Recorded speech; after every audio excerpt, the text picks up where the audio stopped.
بسم الله الرحمن الرحيم. ألف لام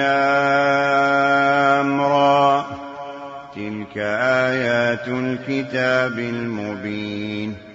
إنا أنزلناه قرآنا عربيا لعلكم تعقلون. نحن نقص عليك أحسن القصص بما أوحينا إليك هذا القرآن وإن كنت من قبله لمن الغافلين. إذ قال يوسف لأبيه يا أبت إني رأيت 11 كوكبا والشمس والقمر رأيتهم لي ساجدين. قال يا بني لا تقصص رؤياك على إخوتك فيكيدوا لك كيدا إن الشيطان للإنسان عدو مبين. وكذلك يجتبيك ربك ويعلمك من تأويل الأحاديث ويتم نعمته عليك وعلى آل يعقوب كما أتمها على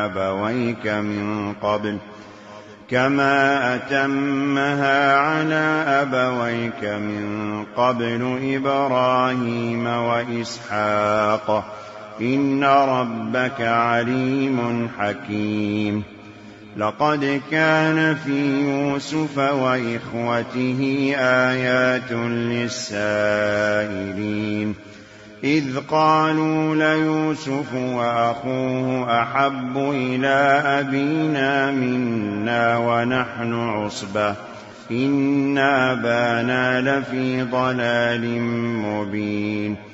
اقتلوا يوسف أو اطرحوه أرضا يخل لكم وجه أبيكم وتكونوا من بعده قوما صالحين. قال قائل منهم لا تقتلوا يوسف وألقوه في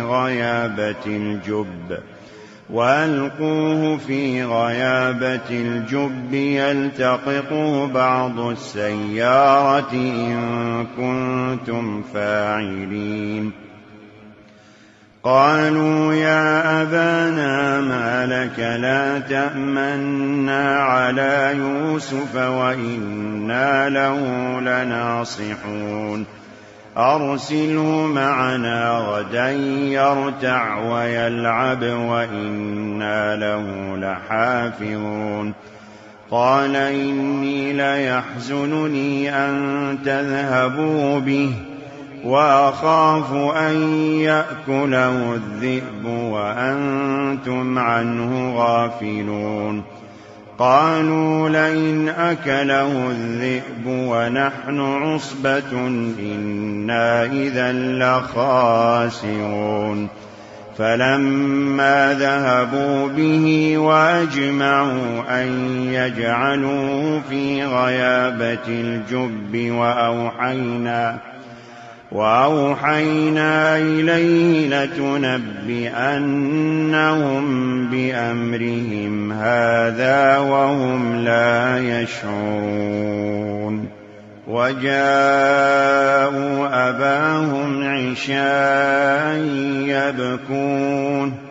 قالوا يا أبانا إنا ذهبنا نستبق وتركنا يوسف عند متاعنا فأكله الذئب وما أنت بمؤمن لنا ولو كنا صادقين. وجاءوا على قميصه بدم كذب قال بل سولت لكم أنفسكم أمرا فصبر جميل والله المستعان على ما تصفون. وجاءت سيارة فأرسلوا واردهم فأدلى دلوه قال يا بشرى هذا غلام وأسروه بضاعة والله عليم بما يعملون وشروه بثمن بخس دراهم معدودة وكانوا فيه من الزاهدين وقال الذي اشتراه من مصر لامرأته أكرمي مثواه عسى أن ينفعنا أو نتخذه ولدا وكذلك مكنا ليوسف في الأرض ولنعلمه من تأويل الأحاديث والله غالب على أمره ولكن أكثر الناس لا يعلمون ولما بلغ أشده آتيناه حكما وعلما وكذلك نجزي المحسنين وراودته التي هو في بيتها عن نفسه وغلقت الأبواب وقالت هيت لك قال معاذ الله إنه ربي أحسن مثواي إنه لا يفلح الظالمون ولقد همت به وهم بها لولا أن رأى برهان ربه كذلك لنصرف عنه السوء والفحشاء إنه من عبادنا المخلصين واستبق الباب وقدت قميصه من دبر وألف يا سيدها لدى الباب قالت ما جزاء من أراد بأهلك سوءا إلا أن يسجن أو عذاب أليم قال هي راودتني عن نفسي وشهد شاهد من أهلها إن كان قميصه قد من قبل فصدقت وهو من الكاذبين وإن كان قميصه قد من دبر فكذبت وهو من الصادقين فلما رأى قميصه قد من دبر قال إنه من كيدكن إن كيدكن عظيم يوسف أعرض عن هذا واستغفري لذنبك إنك كنت من الخاطئين وقال نسوة في المدينة امرأة العزيز تراود فتاها عن نفسه قد شغفها حبا إنا لنراها في ضلال مبين فلما سمعت بمكرهن أرسلت إليهن وأعتدت لهن متكأ وآتت كل واحدة منهن سكينا وقالت اخرج عليهن فلما رأينه أكبرنه وقطعن أيديهن وقلن حاش لله ما هذا بشرا إن هذا إلا ملك كريم قالت فذلكن الذي لمتنني فيه ولقد راودته عن نفسه فاستعصم ولئن لم يفعل ما آمره ليسجنن وليكونن من الصاغرين. قال رب السجن أحب إلي مما يدعونني إليه وإلا تصرف عني كيدهن أصب إليهن وأكن من الجاهلين. فاستجاب له ربه فصرف عنه كيدهن إنه هو السميع العليم. ثم بدا لهم من بعد ما رأوا الآيات ليسجننه حتى حين.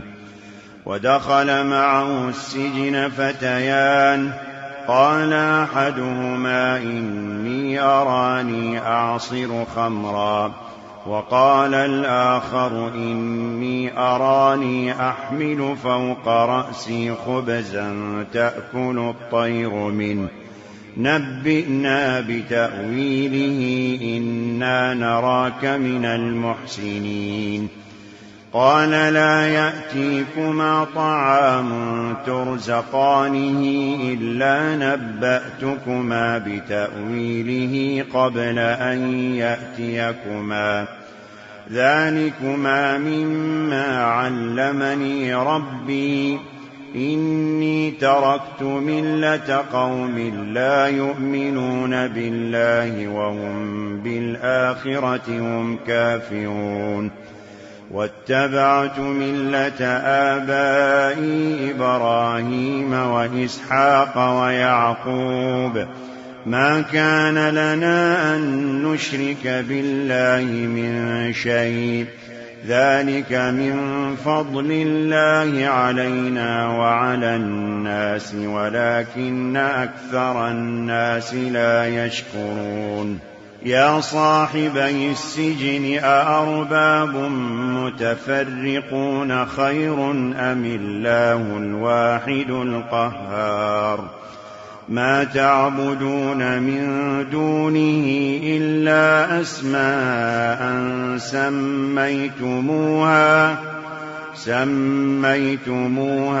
أنتم وآباؤكم ما أنزل الله بها من سلطان إن الحكم إلا لله أمر ألا تعبدوا إلا إياه ذلك الدين القيم ولكن أكثر الناس لا يعلمون. يا صاحبي السجن أما أحدكما فيسقي ربه خمرا وأما الآخر فيصلب فتأكل الطير من رأسه قضي الأمر الذي فيه تستفتيان. وقال للذي ظن أنه ناج منهما اذكرني عند ربك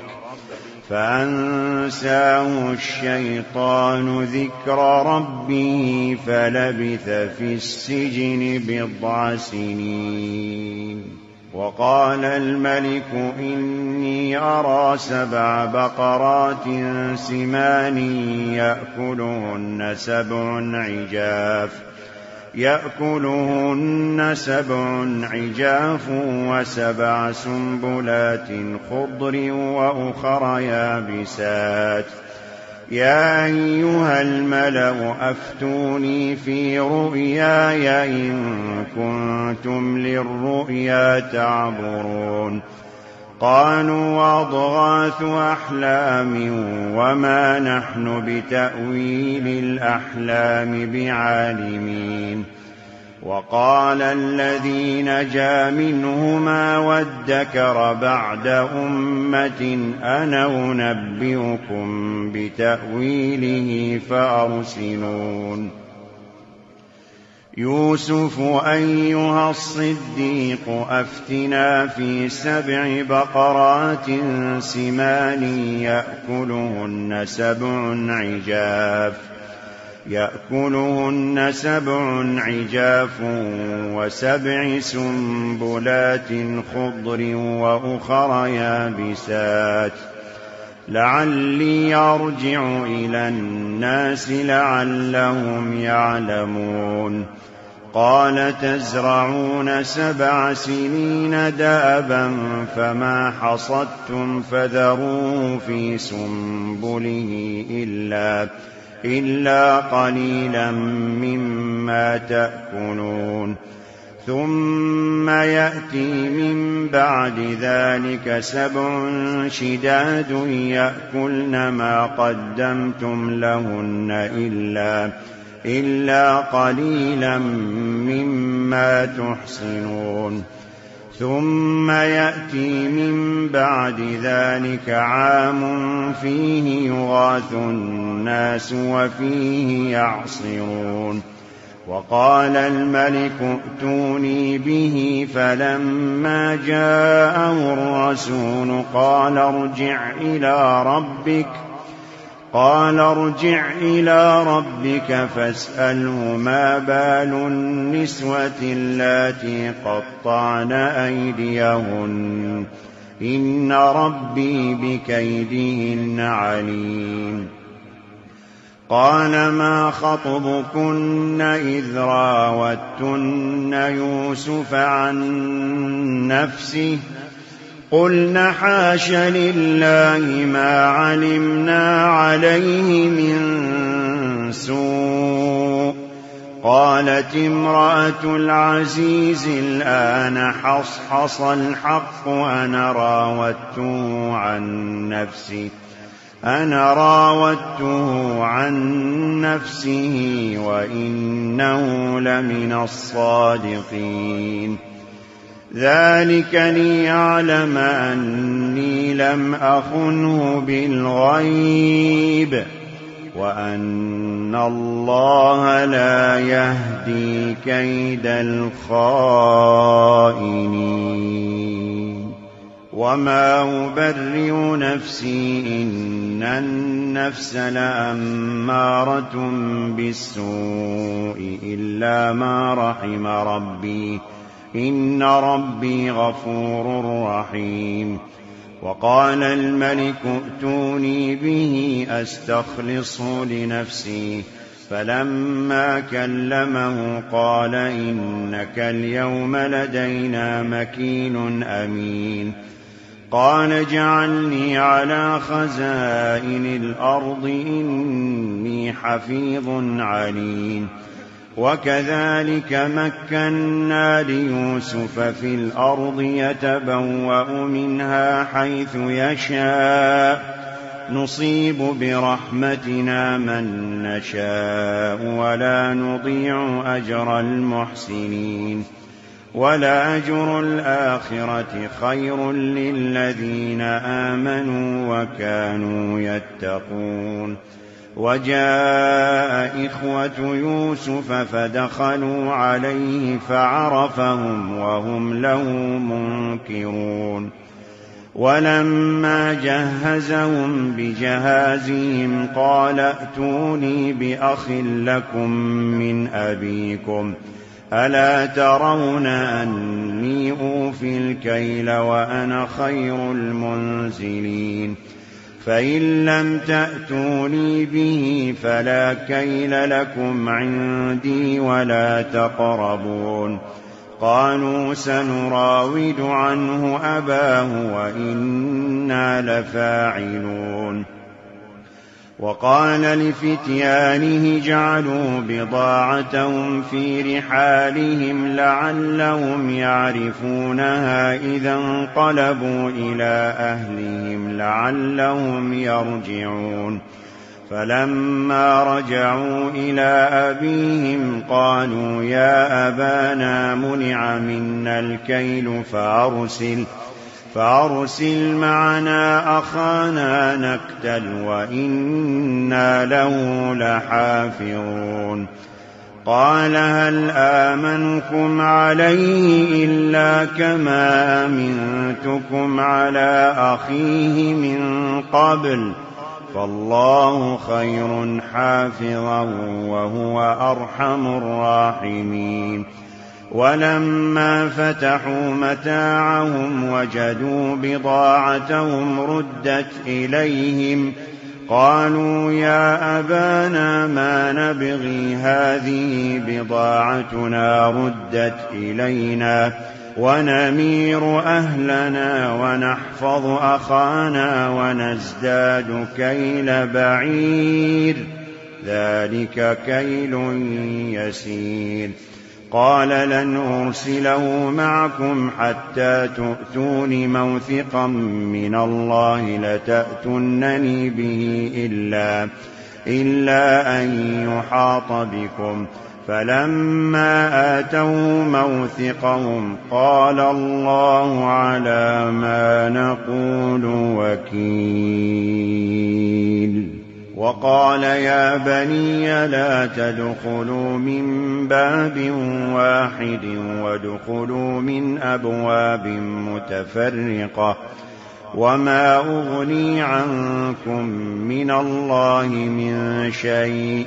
إن الحكم إلا لله عليه توكلت وعليه فليتوكل المتوكلون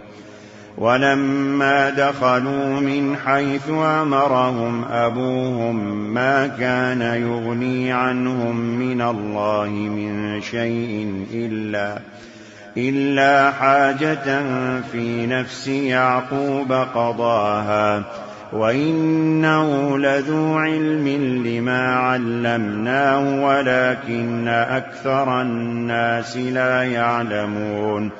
ولما دخلوا على يوسف آوى إليه أخاه قال إني أنا أخوك فلا تبتئس بما كانوا يعملون فلما جهزهم بجهازهم جعل السقاية في رحل أخيه ثم أذن مؤذن أيتها العير إنكم لسارقون قالوا وأقبلوا عليهم ماذا تفقدون قالوا نفقد صواع الملك ولمن جاء به حمل بعير وأنا به زعيم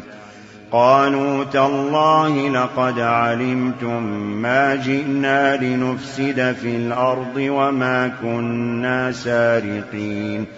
قالوا فما جزاؤه إن كنتم كاذبين قالوا جزاؤه من وجد في رحله فهو جزاؤه كذلك نجزي الظالمين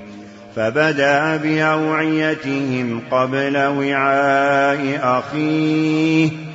ثم استخرجها من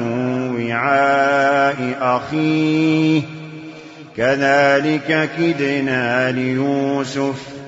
ما كان ليأخذ أخاه في دين الملك إلا أن يشاء الله نرفع درجات من نشاء وفوق كل ذي علم عليم قالوا إن يسرق فقد سرق أخ له من قبل فأسرها يوسف في نفسه ولم يبدها لهم قال أنتم شر مكانا والله أعلم بما تصفون قالوا يا أيها العزيز إن له أبا شيخا كبيرا فخذ أحدنا مكانه إنا نراك من المحسنين قال معاذ الله أن نأخذ إلا من وجدنا متاعنا عنده إنا إذا لظالمون فلما استيئسوا منه خلصوا نجيا قال كبيرهم ألم تعلموا أن أباكم قد أخذ عليكم موثقا من الله ومن قبل ما فرطتم في يوسف فلن أبرح الأرض حتى يأذن لي أبي أو يحكم الله لي وهو خير الحاكمين ارجعوا إلى أبيكم فقولوا يا أبانا إن ابنك سرق وما شهدنا إلا بما علمنا وما كنا للغيب حافظين واسأل القرية التي كنا فيها والعير التي أقبلنا فيها وإنا لصادقون قال بل سولت لكم أنفسكم أمرا فصبر جميل عسى الله أن يأتيني بهم جميعا إنه هو العليم الحكيم وتولى عنهم وقال يا أسفا على يوسف وابيضت عيناه من الحزن فهو كظيم قالوا تالله تفتأ تذكر يوسف حتى تكون حرضا أو تكون من الهالكين قال إنما أشكو بثي وحزني إلى الله وأعلم من الله ما لا تعلمون يا بني يذهبوا فتحسسوا من يوسف وأخيه ولا تيأسوا من روح الله إنه لا ييأس من روح الله إلا القوم الكافرون فلما دخلوا عليه قالوا يا أيها العزيز مسنا وأهلنا الضر وجئنا ببضاعة مزجاة فأوف لنا الكيل وتصدق علينا إن الله يجزي المتصدقين قال هل علمتم ما فعلتم بيوسف وأخيه إذ أنتم جاهلون قالوا أئنك لأنت يوسف قال أنا يوسف وهذا أخي قد من الله علينا إنه من يتق ويصبر فإن الله لا يضيع أجر المحسنين قالوا تالله لقد آثرك الله علينا وإن كنا لخاطئين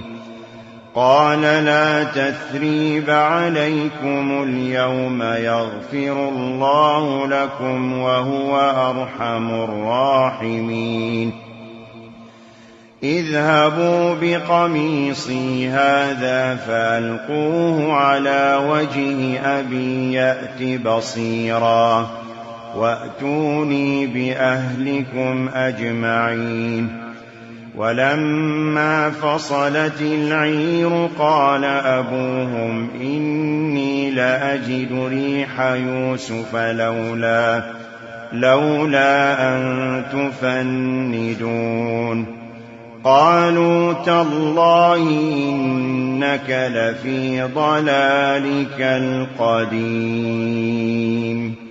فلما أن جاء البشير ألقاه على وجهه فارتد بصيرا قال ألم أقل لكم إني أعلم من الله ما لا تعلمون قالوا يا أبانا استغفر لنا ذنوبنا إنا كنا خاطئين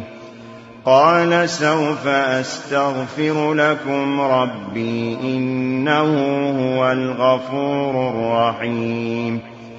فلما دخلوا على يوسف آوى إليه أبويه وقال ادخلوا مصر إن شاء الله آمنين. ورفع أبويه على العرش وخروا له سجدا وقال يا أبت هذا تأويل رؤياي من قبل قد جعلها ربي حقا وقد أحسن بي إذ أخرجني من السجن وجاء بكم من البدو من بعد أن نزغ الشيطان بيني وبين إخوتي إن ربي لطيف لما يشاء إنه هو العليم الحكيم. رب قد آتيتني من الملك وعلمتني من تأويل الأحاديث فاطر السماوات والأرض أنت وليي في الدنيا والآخرة توفني مسلما وألحقني بالصالحين. ذلك من أنباء الغيب نوحيه إليك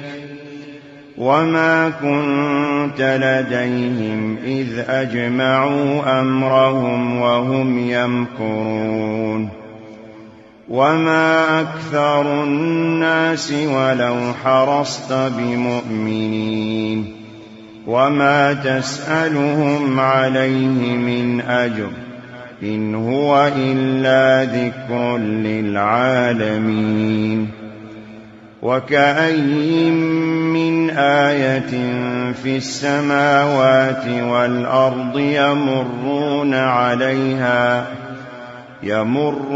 عليها وهم عنها معرضون. وما يؤمن أكثرهم بالله إلا وهم مشركون. أفامنوا أن تأتيهم غاشية من عذاب الله أو تأتيهم الساعة بغتة وهم لا يشعرون. قل هذه سبيلي أدعو إلى الله على بصيرة أنا ومن اتبعني وسبحان الله وما أنا من المشركين. وما أرسلنا من قبلك إلا رجالا نوحي إليهم من أهل القرى أفلم يسيروا في الأرض فينظروا كيف كان عاقبة الذين من قبلهم ولدار الآخرة خير للذين اتقوا أفلا تعقلون. حتى إذا استيأس الرسل وظنوا أنهم قد كذبوا جاءهم نصرنا فنجي من نشاء ولا يرد بأسنا عن القوم المجرمين. لقد كان في قصصهم عبرة لأولي الألباب ما كان حديثا يفترى ولكن تصديق الذي بين يديه وتفصيل كل شيء وتفصيل كل شيء وهدى ورحمة لقوم يؤمنون